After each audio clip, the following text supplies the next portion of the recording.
Hi guys, welcome again to my classes with Anshu. Hope guys कि आपका दिन बहुत अच्छा रहा होगा। और आपको जो हमने लास्ट वीडियोस में जो भी आपको बातें बताई थी आरबीआई के बारे में रिगार्डिंग की उसकी एस्टेब्लिशमेंट कैसे हुई और उसका ऑर्गेनाइजेशनल स्ट्रक्चर क्या है, तो आपको वो थोड़ा क्लियर हुआ होगा। फिर नेक्स्ट जो लेवल है हमारा वो है कि आरबीआई क्या क्या काम करता है। तो it is the most important part. ठीक है कि आप जब भी अपने प्रैक्टिकल फील्ड में जाएंगे, वेदर कि आप कहीं पे जॉब करें या फिर आप कहीं पर भी अपनी प्रैक्टिसिंग फर्म शुरू करें, तो उसके लिए जरूरी है कि आपको पता हो कि आरबीआई कैसे काम करता है और आपको उसके साथ कैसे इंटरेक्ट करना है किसी भी काम के लिए, अपनी फील्ड में काम करने के लिए। गाइस, जो हम आज डिस्कस करने वाले हैं वो यही होगा कि फंक्शंस ऑफ आरबीआई। सो आइए हम स्टार्ट करते हैं। So as I have mentioned, it is the most important part to learn. Second, it will help you to understand the actual practical working of RBI as a CS, यानी कि आप as a CS RBI की practical working को देखना शुरू कर देंगे। उसके बाद we help you to understand the underlying objective of RBI for the changes के अगर किसी भी बैंक रेट में चेंज होता है, कोई भी रेपो रिवर्स रेपो यानी कि जो भी इसके टूल्स है, तो उनमें जो चेंजेस हो रहे हैं तो अल्टीमेट उसका जो हिडन ऑब्जेक्टिव है वो क्या होगा। तो ये सब बातें आपको हमारी इकोनॉमी के लिए जो जो स्टेप्स लिए जाते हैं उन सबको समझने में बहुत हेल्प करेगा। तो आइए हम स्टार्ट करते हैं function of RBI. So guys, जब हम पढ़ते हैं कि इतने सारे फंक्शन है ये कैसे याद होंगे, तो मैंने सोचा क्यों ना एक आपके लिए कोड बना दिया जाए। तो इस कोड को प्रोनाउंस करना थोड़ा इजी रहेगा। मैं एक बार आपको बता देती हूँ। आपके जो फंक्शन है वो सब इसके अंदर आ चुके हैं, तो इसको आप पढ़िए। इसको पे मोर बर्फी, एक मूवी याद होगी प्रियंका चोपड़ा की, रणबीर कपूर की, बर्फी बर्फी। तो दैट इज लाइक कि इसमें आर मिसिंग है, पर you can call it barfi. So इसको पे मोर बर्फी। तो जैसे कि आप ये देख सकते हैं हर दो लेटर से कोई ना कोई आपका फंक्शन बनेगा। जैसे इस यानी कि इश्यू ऑफ बैंक नोट, को यानी कि consumer protection, after that pay यानी कि payment and settlement system, then monetary policy, जी रेगुलेशन एंड सुपरविजन। किस किस को रेगुलेट सुपरविजन करेगा, इसमें आपके फर्दर तीन पार्ट्स हैं, बैंक्स को, कोऑपरेटिव सोसाइटीज को एंड एनबीएफसीज को। ओके, आफ्टर दैट बैंक यानी कि बैंकिंग फंक्शंस और FI financial inclusion and developments. तो आप ये देख सकते हैं कि आपका जो टोटल फंक्शंस है वो सब इसमें कंप्लीट हो जाएंगे। सो जस्ट आपको बोला जाए कि आरबीआई के फंक्शंस क्या है, तो दैट सिंपली से दैट इसको पे मोर कॉफी। तो आगे बढ़ते हैं और इनको थोड़ा एक्सप्लेन करते हैं। गाइस, आपको इसमें एक बेसिक अंडरस्टैंडिंग लीजिए कि अगर हम इश्यू ऑफ बैंक नोट्स बोल रहे हैं, तो भी अल्टीमेटली जो भी आपका फंक्शन दिया गया है वो आप उसकी हेडिंग ही आपको बता रही है कि इसमें आरबीआई का क्या काम है। जैसे फर्स्ट फंक्शन है हमारा issue of bank notes. Issue of bank note के अंदर सिंपल हमें पता चल रहा है कि आरबीआई का एक मेजर काम, सबसे मेन काम क्या है कि ये बैंक नोट इश्यू करता है। It is the sole authority to issue bank notes in India में। सबसे first meaning issue of bank note का मतलब क्या है, मतलब ये है कि सरकार ने और हमारे जो देश का लॉ है, संविधान है, उसने सिर्फ आरबीआई को ही वो अधिकार दिया है जिसके अंदर सिर्फ आरबीआई ही भारत के अंदर हर एक लीगल बैंक नोट को इशू कर सकता है। सो बैंक नोट इशू करने की सोल अथॉरिटी पावर हमारी ओनली आरबीआई है। आरबीआई, उसके बाद हमारे पास सेक्शन के लिए आपको दो सेक्शन याद करने होंगे, एक सेक्शन 22 और एक सेक्शन 24। सेक्शन 22 क्या कहता है, सेक्शन 22 कहता है कि RBI is the only authority, यानी कि जो इसका फंक्शन है उसको ये पावर कौन से सेक्शन ने दी, उसको ये power the section 22 of RBI act 1934। वो ये कहता है कि बैंक नोट सिर्फ आरबीआई ही इशू करेगा, कोई और इशू नहीं कर सकता। अगर वो इशू कर रहा है तो ये सब इलीगल होगा और उसको उसके लिए पनिशमेंट भी दी जाएगी। उसके बाद दूसरा है सेक्शन 24। सेक्शन 24 को दो पार्ट्स में डिवाइड करेंगे, एक सेक्शन 24 का एक और एक सेक्शन 24 का दो। सेक्शन 24 का एक क्या कहता है, कहता है कि ये लीगल टेंडर होंगे। बैंक नोट जो आरबीआई इशू करता है वो भारत में कहीं भी लीगल टेंडर होगा। लीगल टेंडर का मतलब क्या है, जो वो नोट उन्होंने दे दिया उसके ऊपर जो स्टैंप लगी दी थी उसको फर्दर आपको कहीं से सर्टिफाई नहीं करवाना, उसको फर्दर कहीं से आपको ये प्रमाणित नहीं करवाना कि भैया मैं इसको 10 रुपए दे रहा हूँ या 50 रुपए दे रहा हूँ। अगर अगर हमने उसको वो 50 रुपए का नोट 10 रुपए का नोट दे दिया, इसका मतलब लीगली हमने उसका भुगतान कर दिया, उसके हमारे ऊपर अब कोई भी लायबिलिटी नहीं है। सेकंड, सेक्शन 24 का 2, सेक्शन 24 का 2 क्या कहता है, डिस्कस करके या वो आपस में इस पे एग्री होकर किसी भी बैंक नोट की सीरीज को इलीगल या फिर वो उसे लीगल टेंडर घोषित करने से मना कर सकती है। डिक्लेरेशन की ये सीरीज अब लीगल टेंडर नहीं होगी।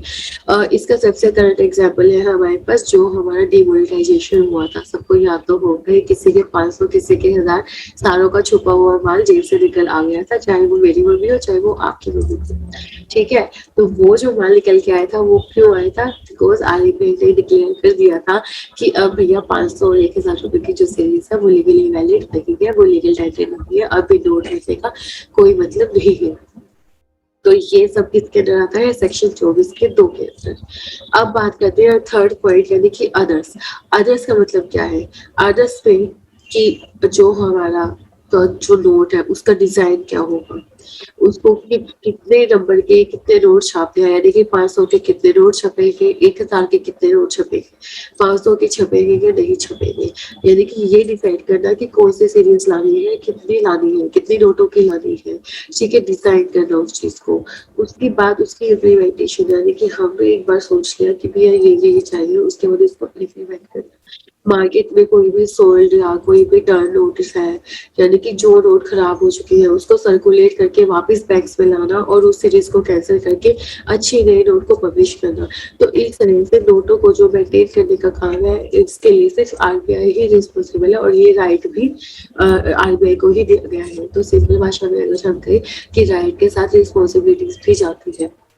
राइट क्या मिला कि भैया बैंक नोट सिर्फ आप ही इशू कर सकते हो, किसी भी सीरीज को आप अमान्य डिक्लेयर कर सकते हो, लेकिन साथ के साथ आपको ये भी देखना होगा कि मार्केट में जो कटे फटे नोट है वो वापस बैंक्स में आए और उसको आप कैंसिल करके उसको आप हटाकर मार्केट में अच्छे नोट फिर से लेके जाए।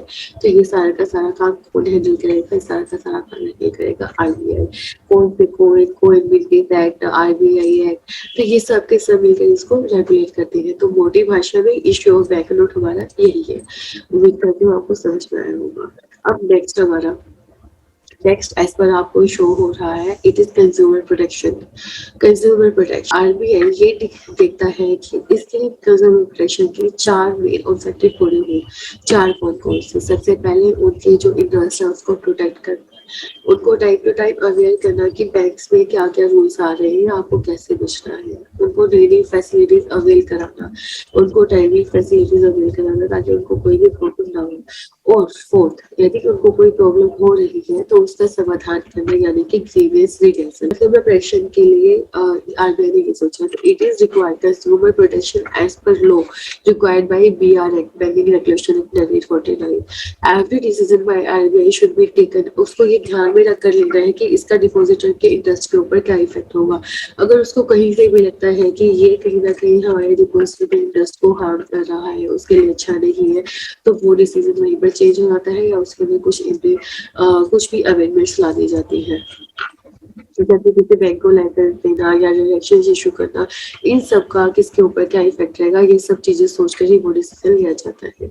अब उसके बाद ग्रीवियंस रिडक्शन, यानी कि जो आरबीआई है, आरबीआई ने कंज्यूमर्स के लिए क्या क्या किया था, क्या क्या किया है ताकि जो उनको ये अवेयरनेस दी जाए, उनको कोई प्रॉब्लम आ रही है किसी भी काम में उसको टेस्ट किया जाए।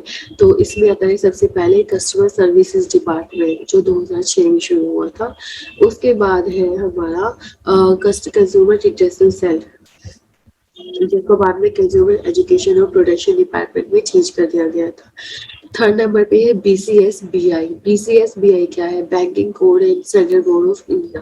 ये बैंकिंग कोड और स्टैंडर्ड बोर्ड ऑफ इंडिया क्या कहता है, ये कहता है कि हर एक बैंक का एक सेल्फ एडहेरेंस कोड होगा कि जो आरबीआई के मेन ऑब्जेक्टिव है कंज्यूमर प्रोटेक्शन के लिए, उसको पूरा करने के लिए एक बैंक खुद की तरफ से क्या कर सकता है, तो वो होते हैं banking code and standard board of India. यानी कि एक बैंक खुद की तरफ से क्या स्टेप लेता है इन सब ऑब्जेक्टिव को पूरा करने के लिए। उसके बाद है बैंकिंग ओम्बड्समैन स्कीम। ये स्कीम क्या कहती है, ये स्कीम कहती है बैंक ने अपनी तरफ से ही 20 ऐसे ऑफिस बना रखे हैं जहाँ पे सीधा बैंक और कंज्यूमर के रिलेशन को सोल्व कर दिया जाए एक शॉर्ट वे में। ठीक है, तो ये हमारी बैंकिंग गवर्नेंस स्कीम है। It is under section 35A of PR act 1914। इसके अलावा बैंक ने अपना कुछ चार्टर दे रखे हैं जो कंज्यूमर को कुछ राइट्स देते हैं, जैसे right to protect, right to aware, right to hear. तो ये सारे के सारे उस चार्टर के अंदर आते हैं, जिसमें टोटली छह राइट्स हैं। तो इस तरह से आरबीआई ने पूरा बंदोबस्त कर रखा है कि वो कंज्यूमर के प्रोडक्ट को राइट करे, मतलब उसको बचाए। लेकिन अगर फिर भी कहीं कोई चूक हो जाती है, क्योंकि ये तो ऑब्वियसली पॉसिबल है कि कहीं ना कहीं कुछ ना कुछ रह जाता है, तो जहाँ पे वो रह जाता है उसके लिए हम कुछ नया ले आते हैं। सो इस तरीके से कंज्यूमर प्रोटेक्शन हमारा काम करता है। Next, payment and settlement six function, PSS act 2007। PSS act, अब P payment settlement system act 2007, ये किस लिए लाया गया? ये लाया गया कि बैंक को अपनी फैसिलिटीज पूरे देश में नेशन वाइड उन फैसिलिटीज को अवेल कराना है। बैंकिंग के सिस्टम को हर कंज्यूमर तक पहुंचाना है। उसके लिए जरूरी क्या है कि हमारे जो पेमेंट सिस्टम है उनको और एक प्रॉपर वे से रेगुलेट किया जाए, ऑथोराइज किया जाए, मॉनिटर किया जाए, उनको गाइड किया जाए, ताकि किसी भी तरीके से वो कोई फ्रॉड ना कर सके या उनके साथ कोई फ्रॉड ना कर सके। जैसे आप जानिए यहाँ पे पेटीएम, आज के टाइम पे पेटीएम सबसे ज्यादा यूज हो रहा है। पेटीएम क्या है? It is authorised by RBI but it is not a functional unit of RBI. तो एनडीएस क्या है? एनडीएस है नेगोशिएटेड डीलिंग सिस्टम। तो एनडीएस क्या करता है? जो गवर्नमेंट सिक्योरिटीज के लिए ट्रांजेक्शन है उनको ये सेटल करता है। इसी तरीके से जो सीसीआईएल है वो फॉरेक्स और गवर्नमेंट सिक्योरिटीज दोनों के लिए सेटलमेंट सिस्टम का काम करता है। ठीक है, तो अगर हम रिवाइज करें इसे, तो ये क्या है? It is regulated by PSS act 2007। उसके बाद आरबीआई कोई वो सिंगल अथॉरिटी है जो ऐसे पेमेंट सिस्टम्स को ऑथोराइज करती है काम करने के लिए, अब भारत के फाइनेंशियल सिस्टम को एफिशिएंटली स्मूथली रन करने के लिए। और यही वो अथॉरिटी है जो उनके लाइसेंस को कैंसिल कर सकती है अगर ये अच्छे से काम ना करे या कहीं भी इनकी इंटेंशन में फ्रॉड आ जाए। उसके बाद है बीपीएसएस। बीपीएसएस हमारा है board for regulation and supervision of PSS, and DPSS is for department. तो डिपार्टमेंट हमारे बोर्ड को हेल्प करता है ताकि वो हमारा जो ये काम है उसको अच्छे से कर सके। एनडीएस है गवर्नमेंट सिक्योरिटीज की सेटलमेंट के लिए, और सीसीएल है फॉरेक्स की सेटलमेंट के लिए। तो नेक्स्ट गाइस हमारा है मॉनेटरी पॉलिसी। मॉनेटरी पॉलिसी इसका सबसे मेन पार्ट है आरबीआई के फंक्शंस का। तो आरबीआई के फंक्शन का सबसे जो मेन पार्ट है वो है मॉनेटरी पॉलिसी। मॉनेटरी पॉलिसी क्या काम करती है? जो भी हमारी मनी की वैल्यू है उसको स्टेबलाइज, प्राइस स्टेबिलिटी, इकोनॉमी में एक अच्छी ग्रोथ का। क्यों? क्योंकि जो देश का सारा पैसा है वो कहीं ना कहीं हमारी मॉनेटरी पॉलिसी के थ्रू ही हम रेगुलेट करते हैं। जैसा कि अगर आप देख सकते हैं मॉनेटरी पॉलिसी हमारी मॉनेटरी स्टेबिलिटी को और credit control system, currency credit system को कंट्रोल करने में हेल्प करती है। तो इस तरीके से ये दो मेन ऑब्जेक्टिव है हमारी मॉनेटरी पॉलिसी के। मॉनेटरी पॉलिसी चैप्टर 3F, अब आपको इसका मेन डिटरमिनेंट याद करनी है कि it is regulated under the chapter 3F of RBI act 1934। दूसरा, इसके दो पार्ट्स हैं, एक है मॉनेटरी पॉलिसी कमेटी और दूसरा है monetary policy. Monetary policy committee क्या करती है? मॉनेटरी पॉलिसी कमेटी ही डिसाइड करती है कि हमारी मॉनेटरी पॉलिसी क्या रहेगी, उसमें क्या चेंजेस लाने हैं क्या नहीं, किस टाइम पर कौन सी चीजें लानी है। ये कमेटी कितने लोगों की होती है? ये कमेटी 6 लोगों की होती है। सबसे पहले गवर्नर, उसके बाद मॉनेटरी पॉलिसी का जो इंचार्ज है वो डिप्टी गवर्नर, उसके बाद हमारा सेंट्रल बोर्ड किसी एक गवर्नर को डायरेक्टर को अपॉइंट करता है, वो इसका मेंबर होगा। इसके अलावा 3 मेंबर होंगे जो nominated by the central government होंगे। तो एक रिपोर्ट तैयार करती है जो पूरा ओपनली पब्लिक में पब्लिश की जाती है। इसको आप आरबीआई की वेबसाइट पे भी देख सकते हैं। तो इस तरीके से जो ये भी डिटरमाइन करती है जो भी चेंजेस लाने होते हैं, ये सारे के सारे काम मॉनेटरी पॉलिसी कमेटी ही करती है। और मॉनेटरी पॉलिसी कमेटी का सारा डिसीजन आरबीआई के ऊपर बाइंड होता है, वो उसमें चेंज नहीं कर सकते। नेक्स्ट, तो हम बात करते हैं मॉनेटरी पॉलिसी के इंस्ट्रूमेंट की, यानी कि मॉनेटरी पॉलिसी के अंदर जो भी हमने डिसाइड किए हैं उसको इम्प्लीमेंट किनके थ्रू करेंगे। तो फर्स्ट है हमारा repo rate and reverse repo rate. हम इन दोनों पॉइंट्स को साथ में पढ़ेंगे। क्यों? क्योंकि दे आर लाइक अगेंस्ट और टू ईच अदर कि अगर आपको रेपो रेट आ गया तो रिवर्स रेपो आपको अपने पास आ जाएगा। तो फर्स्ट समझते हैं रेपो रेट क्या होता है। रेपो रेट होता है मार्केट में लिक्विडिटी को इंजेक्ट करना। इंजेक्ट कैसे कर रहे हैं कि जो भी हमारे बैंक्स हैं वो आरबीआई के पास कुछ सिक्योरिटीज रखेंगे, कोलैटरल सिक्योरिटीज, उसके बदले में आरबीआई उन बैंक्स को पैसा देगा। बैंक्स के पास पैसा जाएगा तो ऑब्वियसली वो इसको कहाँ पर लगाएंगे, मार्केट में लगाएंगे। तो इस तरीके से वो लिक्विडिटी कहाँ पर इंजेक्ट हुई, मार्केट में, through banks, by taking their collateral securities against giving funds to them। उसके बाद है reverse repo rate. Reverse repo rate क्या होगी, रेपो अगर मार्केट में लिक्विडिटी प्रोवाइड करवाना है तो रिवर्स रेपो होगा मार्केट से लिक्विडिटी लेना, एब्जॉर्बिंग लिक्विडिटी। तो अब आरबीआई क्या करेगा, आरबीआई करेगा कि जो उसके पास कोलैटरल सिक्योरिटीज है वो देगा बैंक्स को, बैंक उसके बदले में उसको क्या देगी, पैसा। बैंक्स के पास पैसा कहाँ से आएगा, मार्केट से। तो इन शॉर्ट इनडायरेक्टली ये सब मार्केट से पैसा खींचने का या मार्केट में पैसा डालने का तरीका है। या तो बैंक्स के पैसा लो या बैंक्स को पैसा दो अगेंस्ट सिक्योरिटीज, गवर्नमेंट की सिक्योरिटीज है, जो भी सिक्योरिटीज है उनके बदले में। ठीक है, तो उसके बाद है लिक्विडिटी एडजस्टमेंट फैसिलिटी। अब जो एलएएफ है वो इन दोनों पॉइंट से रिलेट करता है। कैसे, लिक्विडिटी एडजस्टमेंट फैसिलिटी क्या कहते हैं कि जो भी हमारी लिक्विडिटी है वो एक पर्टिकुलर किसी बैंक के लिए है। रेपो रेट और रिवर्स रेपो रेट पूरी मार्केट के लिए है। यानी कि अगर हमने रेपो रेट में कोई चीज किया है तो वो अल्टीमेटली पूरी मार्केट के ऊपर अप्लाई होगा, मार्केट में ही पैसा जाएगा और मार्केट से ही पैसा लेंगे। लेकिन जो एलएएफ है वो पर्टिकुलर जैसे एक बैंक को रिलेट करती है या किसी इसको कोई भी ले सकता है। बस इसके अंदर जो एग्रीमेंट्स होंगे वो जो फैसिलिटी ले रहा है उसके बीच में और आरबीआई के बीच में होगी। ऐसा नहीं है कि अगर ये फैसिलिटी हमने दी थी तो उसको एक टाइम पर सभी लोग अवेल कर रहे हैं। तो basic difference repo rate, reverse repo rate और लिक्विडिटी एडजस्टमेंट फैसिलिटी के बीच में यही है। लिक्विडिटी एडजस्टमेंट फैसिलिटी यानी कि ये एक फैसिलिटी है जो आरबीआई आपको दे रहा है, आपको ये लेना है तो लो, आपको नहीं लेना है तो मत लो। इस एडजस्टमेंट फैसिलिटी के अंदर क्या होता है, इसके अंदर एक रेपो और रिवर्स रेपो एग्रीमेंट सेटल होता है। सपोज कीजिए कि एक बैंक को एक दिन के लिए लिक्विडिटी की जरूरत है। उस लिक्विडिटी के लिए वो क्या करता है, वो अपनी कुछ सिक्योरिटीज आरबीआई के पास जमा करवा देता है और उसके बदले में उससे पैसा ले लेता है कुछ इंटरेस्ट रेट पे। ठीक है, बाद में उसको वही सिक्योरिटीज लेनी है तो उसके लिए वो एक रिवर्स रेपो एग्रीमेंट कर लेता है। तो जिस रेट पर, जिस इंटरेस्ट रेट पे वो रिवर्स रेपो एग्रीमेंट करेगा तो उसके बदले में वो बैंक को पैसा दे देगा और उसके बदले में अपनी वही सिक्योरिटीज को वापस ले लेगा। तो इस तरीके से वो अपनी एक दिन की लिक्विडिटी को एडजस्ट कर लेता है। कम चाहिए या ज्यादा चाहिए वो उसके ऊपर डिपेंड करता है। तो these are repo rate, reverse repo rate and liquidity adjustment facility. अब उसके बाद है marginal standing facility. Marginal standing facility किस लिए दी जाती है, अब अगेन ये भी एक फैसिलिटी है, अगर आपको जरूरत है तो आप इसको खुद यूज कर सकते हैं। मार्जिनल स्टैंडिंग यानी कि मार्जिन क्या होता है, एक परमानेंट मार्जिन जो हर एक बैंक के लिए आरबीआई अपने पास रखता है। तो अगर किसी भी टाइम पे उस बैंक को ओवरनाइट लिक्विडिटी की जरूरत है तो वो अपने इस मार्जिन को अब्सॉर्ब कर लेता है और अपनी उस टेम्परेरी प्रॉफिट से बाहर निकल जाता है। बाद में वो अपने उस मार्जिन को रिकवर कर देता है। So this is called marginal standing facility. अब है कॉरिडोर।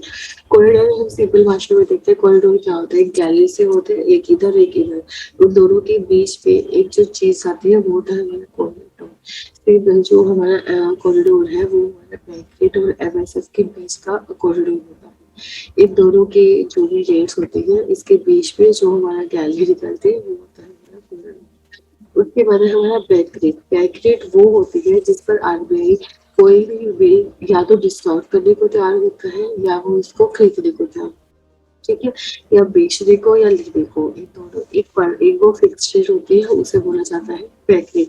कोई भी बिल ऑफ एक्सचेंज है, कोई भी बिल है, उसको जिस भी रेट में बैंक या तो लेगा या देगा वो हमारी बोली जाएगी बैंक रेट। उसके बाद है CRR and SLR. Again in दोनों टर्म्स के लिए आपको एक टर्म याद करना जरूरी है, वो है एनडीटीएल। एनडीटीएल क्या है, net demand and time liabilities. Net demand and time liabilities का एक शेयर, एक परसेंटेज जो बैंक को अपने पास भी रखना है और जो बैंक को आरबीआई के पास भी जमा करवाना है। जो बैंक अपने पास रखेगा उसे बोला जाएगा कैश रिजर्व रेशियो और जो वो आरबीआई के पास जमा कराएगा उसको बोला जाएगा एसएलआर यानी कि स्टैट्यूटरी लिक्विडिटी रेशियो। ठीक है, तो अपने पास क्या होता है कि इन इमरजेंसी अगर आपको कभी भी पैसा देना पड़ जाए किसी भी डिमांड टाइम लिमिट के लिए तो आपके पास वो पैसा हो। अब बात करेंगे ओपन मार्केट ऑपरेशन की। ओपन मार्केट ऑपरेशन अगर हम देखें, हमारे पास repo rate, reverse repo rate और ओपन मार्केट ऑपरेशन है। इन दोनों में मेजर डिफरेंस यही है कि रेपो रेट और रिवर्स रेपो रेट में जो लिक्विडिटी है उसका कंट्रोल किया जाता है बैंक्स के थ्रू, लेकिन ओपन मार्केट ऑपरेशन के अंदर आरबीआई खुद मार्केट के अंदर आकर उस लिक्विडिटी को कंट्रोल करता है, चाहे वो ज्यादा लिक्विडिटी देकर, चाहे वो लिक्विडिटी एब्जॉर्ब करके।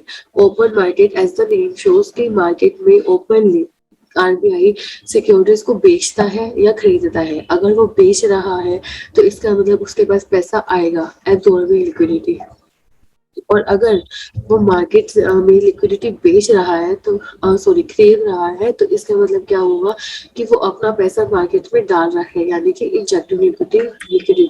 तो इस तरीके से ये मार्केट से लिक्विडिटी को लेना या लिक्विडिटी को कंट्रोल करना आरबीआई का one of the major objective है। उससे वो थ्रू बैंक परफॉर्म करे या वो खुद अपने आप परफॉर्म करे, इस सब में बस यही चेंजेस होते हैं। जैसे ओपन मार्केट ऑपरेशन और रेपो रिवर्स रेपो रेट, इसके अंदर मेजर चेंज यही है। सीआरआर एसएलआर ये दोनों किसको टारगेट करते हैं कि कोई भी डिपॉजिटर है उसके इंटरेस्ट को कोई भी हानि ना पहुंचे, उसको टाइमली जो उसे पैसा चाहिए वो मिले, इसलिए वो अपने पास भी कुछ मार्जिन रखवाता है, वो कुछ मार्जिन बैंक के पास भी रखवाता है। बैंक रेट और LAF and MSF, these are for the banks, कि किसी भी टाइम पर अगर बैंक को जरूरत पड़े किसी भी मदद की तो उसके लिए भी आरबीआई खड़ा है। अगर आपको एक रात के लिए पैसा चाहिए तो वो भी आरबीआई प्रोवाइड करवाएगा। अगर आपकी लिक्विडिटी कुछ टाइम के लिए कमी पड़ रही है तो वो भी आरबीआई प्रोवाइड करेगा। तो इस तरीके से ये मॉनेटरी पॉलिसी के जो इंस्ट्रूमेंट है ये अल्टीमेटली बैंक को और डिपॉजिटर को दोनों को हेल्प करते हैं, प्लस मार्केट की जो इकोनॉमी है, हमारे देश की जो इकोनॉमी है उसको स्टेबलाइज मोड पे भी रखते हैं। तो इस तरीके से आरबीआई अपनी मॉनेटरी पॉलिसी के थ्रू अपने इस ऑब्जेक्टिव को पूरा करता है। अब जो अगर हम नेक्स्ट देखें, नेक्स्ट हमारा है रेगुलेशन एंड सुपरविजन। अब आरबीआई का one of the primary function is the regulation and supervision of all the financial participants, जो मार्केट में काम करते हैं, मार्केट में फाइनेंस को हैंडल करते हैं, यानी कि मार्केट से पैसा लेते भी हैं, मार्केट को पैसा देते भी हैं। They all are authorised by RBI, they all are regulated by RBI, they all are supervised by RBI. So regulation, supervision, monitoring, directing, they are the common functions जो आरबीआई इन सबको देता है। अगर आपके पास फंक्शंस फॉर अ बैंक आए, चाहे वो एनबीएफसी आए, चाहे वो कोऑपरेटिव बैंक आए, चाहे वो मनी मार्केट के लिए आए या फिर चाहे वो फॉरेन एक्सचेंज मार्केट के लिए आए, इन सब में एक चीज बड़ी कॉमन है, वो ये है कि आरबीआई ही वो सिंगल पावर है जो इन सबको रेगुलेट करेगी, जो इन सबको सुपरवाइज भी करती है, जो इन सबको मॉनिटर भी करती है, जो इन सबको टाइम टू टाइम डायरेक्ट भी करती है, जो टाइम टू टाइम इनको कंट्रोल भी करती है। ठीक है, तो सबसे पहले अगर हम बैंकिंग रेगुलेशन है वो हम आगे बढ़ेंगे। सबसे पहले हम पढ़ेंगे एनबीएफसी। एनबीएफसी यानी कि नॉन बैंकिंग फाइनेंशियल कंपनीज। ठीक है, तो ये वो कंपनीज है जो बैंक की फॉर्म में नहीं होती, लेकिन फिर भी वो हमारे फाइनेंशियल मार्केट में एक बहुत मेजर रोल प्ले करती है। नॉन बैंकिंग फाइनेंशियल कंपनीज यानी कि ये पैसा डिपॉजिट में नहीं लेती है, बैंक्स की तरह पे उनको इंटरेस्ट में नहीं देती है, पर फिर भी ये हमारी फाइनेंस में डील करती है। तो एनबीएफसी को कंट्रोल करना है, these are under the section 45 IA, 45L and 45N, उनको कंट्रोल करना। सबसे पहले सेक्शन 45IA। सेक्शन 45A कहता है, 45IA कहता है कि आरबीआई से एनबीएफसी को सर्टिफिकेट लेना पड़ेगा कि वो भारत के एक पेमेंट सेटल सिस्टम की तरह काम करना चाहती है, या वो एक ऑथोराइज्ड, अगर उसको ऑथराइजेशन लेनी है तो उसको आरबीआई से सर्टिफिकेट लेना ही होगा। सेकेंड, उसको अपने नेट ऑन फंड के एक सर्टिफाइड परसेंटेज को मेंटेन करके चलना होगा। किसी भी टाइम पे अगर वो परसेंटेज, अगर वो नेट ऑन फंड छूट जाते हैं तो आरबीआई उसका सर्टिफिकेट कैंसिल कर सकती है। उसके बाद है सेक्शन 45L। सेक्शन 45L के अंदर के आरबीआई को time to time note direction issue करेगा, उसको सुपरवाइज करेगा, तो ये सब चीजें आता है सेक्शन 45L के अंदर। और सेक्शन 45N के अंदर आता है हमारा उसको कंट्रोल करने का काम, उसको सुपरवाइज करने का काम। तो इस तरह के इसे एनबीएफसी को अगर आपको डिफाइन करना है देन प्लीज आप याद कीजिए section 45IA, 45L and 45N। After that cooperative banks. अब इसमें दो टर्म है, एक कोऑपरेटिव और एक बैंक्स। अगर हम देखें कि हमारी जो कोऑपरेटिव सोसाइटीज की एंट्री है वो स्टेट लिस्ट में आती है, लेकिन बैंक्स की एंट्रीज हमारी यूनियन लिस्ट के अंदर आती है। तो कोऑपरेटिव बैंक्स दोनों को मैच करता है। तो अब इसकी पावर किसके पास जाए? तो एज पर लॉ इसकी पावर आरबीआई को दी गई है, ना कि स्टेट गवर्नमेंट को। तो आरबीआई अगर कोई भी अपना डिसीजन लेता है कोऑपरेटिव बैंक की रेगुलेशन के लिए, सुपरविजन के लिए, उसको कोई भी इशू है, तो that will only be directed to RBI, not to the state government. It is given by this power is given by the और एक्ट। उसके बाद है डेरिवेटिव एंड मनी मार्केट। कोई भी हमारे डेरिवेटिव क्या होते हैं? डेरिवेटिव होते हैं जो किसी की हिडन वैल्यू से अपनी वैल्यू को डिराइव करते हैं, किसी और से इनडायरेक्ट वैल्यू, इनडायरेक्टली वो अपनी वैल्यू किसी भी प्रोडक्ट से लेते हैं। और उसके बाद है मनी मार्केट। मनी मार्केट कौन सी होती है? जहाँ पे हमारी सारी सिक्योरिटीज आपस में सॉरी जहाँ पर सिक्योरिटीज में डीलिंग होती है वो हमारी होती है हमारी मनी मार्केट। तो आरबीआई ही वो अथॉरिटी है जो इस सारी की सारी मार्केट को रेगुलेट करता है, सुपरवाइज करता है। इसका सबसे मेजर कारण इन सब चीजों में डेरिवेटिव और मनी मार्केट को लेने का कारण क्या है? पहले ये डेरिवेटिव और money market was not such a major function of RBI। और क्यों? लेकिन आज के टाइम पे मनी मार्केट के अंदर इतनी डीलिंग होने लगी है कि हमारे जो इन्वेस्टर्स हैं उनका इंटरेस्ट प्रोटेक्ट करना, although it is done by SEBI, but RBI is also the power, it is also the authority who regulate it, supervise it and control and direct it। So RBI को ये power दी गई है कि वो derivative और money market को control करे, और अगर किसी भी डिपॉजिटर के इंटरेस्ट को वो कुछ भी नुकसान पहुंचता है तो वो उसे प्रोटेक्ट भी करे। उसके बाद है फेमा। हमारी फॉरेन एक्सचेंज मार्केट को डेवलप भी करना है, उसे मेंटेन भी करना है, उसे रेगुलेट भी करना है, क्योंकि आज के टाइम पे फॉरेन ट्रेड और मनी मार्केट दोनों अपने आप एक मेजर प्लेयर है हमारे टोटल फाइनेंशियल सिस्टम की। तो इस मेजर प्लेयर्स को कंट्रोल करना आज के टाइम पे बहुत बड़ा टारगेट है, और it is also very difficult, it is not very easy to perform these functions. So RBI को ये पावर दी गई है, इट इज सोल अथॉरिटी जिसको फॉरेन एक्सचेंज मार्केट को, उसके ट्रेड को, उसकी पेमेंट्स को रेगुलेट भी करना है, डेवलपमेंट भी करना है। अभी किसके थ्रू करेगा? ये करेगा अपने ऑथोराइज डीलर के थ्रू। आरबीआई एक ऑथोराइज डीलर को अपॉइंट करता है जो फॉरेन एक्सचेंज जो भी पैसा आता है इन फॉरेन करेंसी, तो उस पैसे को रेगुलेट करता है, सुपरवाइज करता है। ऐसा नहीं है कि आप किसी भी शॉप पे किराना पे जाके कुछ आपने फॉरेन करेंसी दी, डॉलर दी और आप उसके बदले में पैसा ले आओगे। नो, आपको ऑथोराइज डीलर के पास ही जाना पड़ेगा, वही आपको वहीं पे आपको एक्सचेंज करानी होगी। अगर आपको फॉरेन करेंसी लेनी है तो अपने पैसा देकर उधर से लीजिए, और अगर आपको फॉरेन एक्सचेंज को इंडियन करेंसी में कन्वर्ट करना है तो भी ऑथोराइज डीलर के थ्रू ही होगा। सेक्शन 10 और सेक्शन 13। सेक्शन 10 कहता है कि ऑथोराइज डीलर जो फॉरेन एक्सचेंज मार्केट है उसके ऑथोराइज डीलर को लाइसेंस देना या उसके लाइसेंस को रिवोक करना, ये सब चीजें सेक्शन 10 के अंदर आती है। जबकि सेक्शन 13 के अंदर कोई भी कॉन्ट्रवेंशन अगर होती है इस लॉज के अकॉर्डिंग, लॉज के अगेंस्ट, हमारे रूल्स प्रोविजन के अगेंस्ट, तो जो भी पेनल्टीज है वो हमें सेक्शन 13 के अंदर दी गई है। तो इस तरीके से फाइनेंशियल सिस्टम के जो मेजर प्लेयर्स हैं उनको रेगुलेट करना, सुपरवाइज करना is also one of the major task of RBI. अब हम नेक्स्ट पढ़ते हैं बैंकिंग फंक्शन। आरबीआई का मेजर फंक्शन, अगेन अगर हम अपनी वीडियो को पीछे से देखें या अभी बात करें तो मैंने आपको यही कहा it is a major function, it is a core function, क्योंकि आरबीआई का जो भी काम है वो सारा मेन काम ही है। हम किसी भी एक काम को छोटा या बड़ा नहीं कह सकते, वो अपने आप में हमारी इकोनॉमी में एक मेजर रोल प्ले कर रहा है। सो वी कैन से कि जो हमारा फंक्शन है बैंकिंग फंक्शन है, it is also the main function. अब बैंकिंग फंक्शन किसके द्वारा परफॉर्म किया जाता है? इसे परफॉर्म करता है हमारा board of director. In short या इनडायरेक्टली आरबीआई को जो भी काम करना है वो बैंकिंग का वो central board of director perform करेगा। और बैंकिंग फंक्शन आपको अगर इन शॉर्ट अगर आपको याद करना हो तो आपको 5 सेक्शन याद करने हैं। Section 17, section 18, section 19, section 20, 21 and section 21A।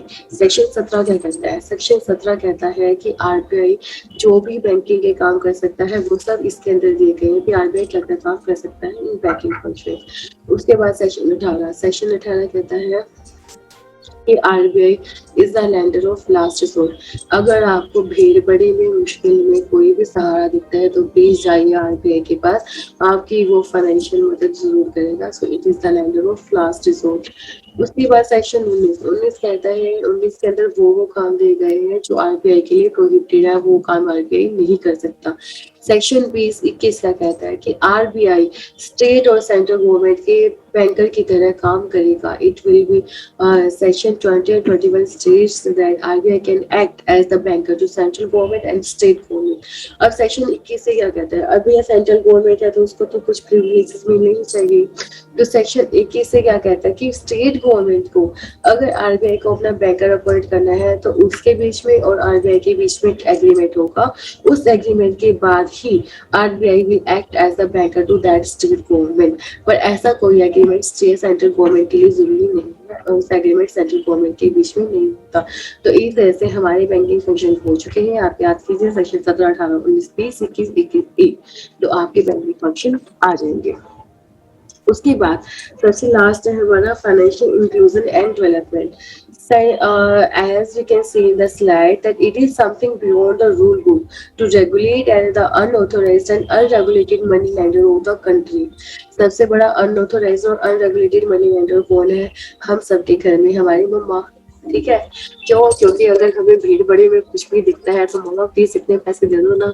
तो वी कैन से कि हमारी जो इंडियन इकोनॉमी है, इंडियन इकोनॉमी के अंदर हमारा रेगुलेटेड और अनऑथोराइज मनी लेंडर का उतना पार्ट नहीं होगा जितना कि अनऑथोराइज और अनरेगुलेटेड मनी डीलर्स का है, ठीक है। तो उस पार्ट को कंट्रोल करने के लिए, उस पार्ट को रेगुलेट करने के लिए कि छोटे छोटे जो इन्वेस्टर्स हैं उनके इंटरेस्ट को प्रोटेक्ट करने के लिए आरबीआई के लिए जरूरी था कि एक ये फंक्शन भी बनाया जाए जिसके अंदर कोई भी लोगों के अंदर कैटेगराइज्ड या सर्टिफाइड या कोई भी मेंशन, कोई भी कैटेगरी ना हो। वो सब कुछ इसके अंदर आए कि जिसको हम नाम नहीं दे सकते, जिसको हम कोई कैटेगरी में डिफाइन नहीं कर सकते, उस हिस्से को जोड़ना आरबीआई का one of the main target रहा।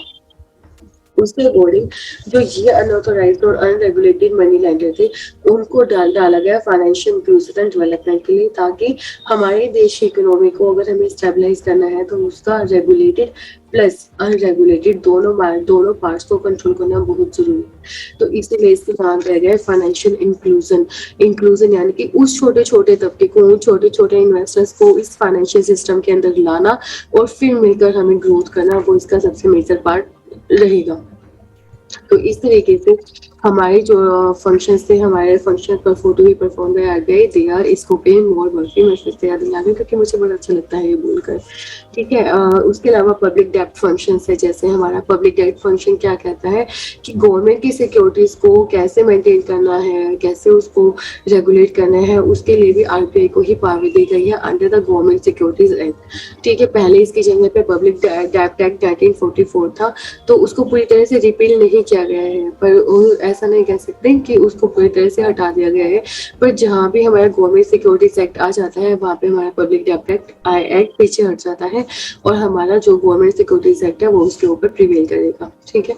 तो गवर्नमेंट की सिक्योरिटीज को, whether it will be of central government और स्टेट गवर्नमेंट, इन दोनों सिक्योरिटीज को मेंटेन करना, उनको मार्केट में रेगुलेट करना, ये सारा का सारा काम आरबीआई के थ्रू किया जाता है। उसके बाद है पेनाल्टीज किस चीज के लिए होंगी? पेनाल्टीज होगी कि अगर हम आरबीआई के किसी भी प्रोविजंस को इलीगली काम करते हैं या कोई भी हमारे लिए एक मैंडेटेड वे है कि आपको इसी तरीके से काम करना है, पर भैया नहीं, हमको तो अलग राह पे चलने का शौक है तो हम इस तरीके से जाएंगे, उस तरीके से बचाएंगे, पर जो लो का रास्ता है वैसे नहीं जाएंगे। तो इन सब चीजों के लिए आपको बाद में कोई प्राइस तो मिलने वाला है नहीं, उसके लिए आपको क्या मिलेंगे? पेनाल्टीज। तो पेनाल्टीज क्या होती है कि आपने कोई भी इंफॉर्मेशन है वो गलत इंटेंशनली आपने या तो वो छिपाई है या आपने उसको गलत तरीके से बताया है। तो गलत तरीके से बताने से सामने वाले का अगर कुछ भी इंटरेस्ट हार्म होता है तो वो आपके ऊपर क्या करेगा? केस करेगा, आपको क्या मिलेगी? पेनल्टीज मिलेगी, या आरबीआई खुद भी अपनी तरफ से डिटेक्ट कर लेता है या आपको। तो इन शॉर्ट पेनल्टीज कब होंगी? जब आप कोई भी इंफॉर्मेशन गलत देंगे या आप उसको छिपाएंगे या आपकी जो इंटेंशन है वो फ्रॉडुलेंट होगी, या जो आरबीआई आपसे डॉक्यूमेंट्स मांगता है किसी भी चीज के लिए आप उसको टाइम पे नहीं देते हैं या आप उसको टाइमली छिपा देते हैं या आप उसके अंदर मेंशन जो फैक्ट्स हैं उनको गलत बता देते हैं, तो ये सारी की सारी जो पेनल्टीज है इनके लिए आपको परमानेंट कि कुछ टाइम के लिए या तो जेल या फिर आपको पैसे पे करने पड़ेंगे या फाइन या फिर आपको दोनों चीज हो सकती है। कॉन्ट्रावेंशन जैसे अंडर सेक्शन 35 31 45 45 बाय एमए बॉडीडर्स, तो ये सब की सब जो चीजें हैं सब के लिए आपके लिए कुछ ना कुछ पेनल्टीज बोली गई हैं। तो अगर आप इनमें कुछ भी आप गड़बड़ करते हैं तो आपको उसके लिए पेनल्टीज पे करनी पड़ेंगी। तो कोई भी काम करने से पहले जरूर देख ले कि भैया इसकी पेनल्टी क्या रहेगी। After that thank you, please like share and subscribe my videos. मैं आपके लिए बहुत सारी वीडियोस लाऊंगी, पर प्लीज आप इसे थोड़े से व्यूज भी दीजिए, अच्छे लाइक दीजिए, इसको ज्यादा से ज्यादा शेयर कीजिए, कहीं ना कहीं आपकी बहुत हेल्प करेगी। अच्छे लाइक दीजिए, इसको ज्यादा से ज्यादा शेयर कीजिए, कहीं ना कहीं आपकी बहुत हेल्प करेगी।